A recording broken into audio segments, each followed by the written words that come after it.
You know, we haven't used it on the thumb. Certainly the anatomy is completely different on the thumb, and I would think at this point I probably wouldn't be too comfortable doing it on the thumb.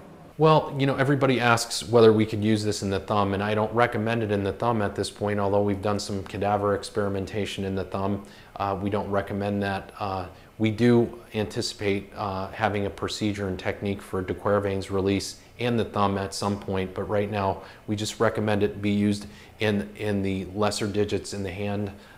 You can use it in a small finger. The small finger is a little bit more challenging because the tendon sheath is a lot smaller, and so that isn't the finger that I would pick first for a surgeon to do.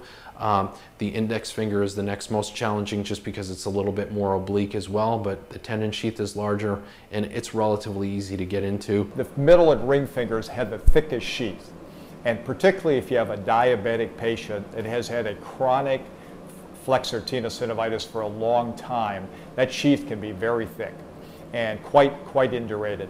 And because of that, we want to make sure that blade is extremely sharp coming through. You don't want to struggle by pushing that harder than you need to, and it's not a hard push at all. Once you get used to this, you can tell just by the feel of what's along the normal sheath, and the blade just kind of advances along the plastic trocar very nicely, but the thicker the sheath, clearly the more dull the blade becomes.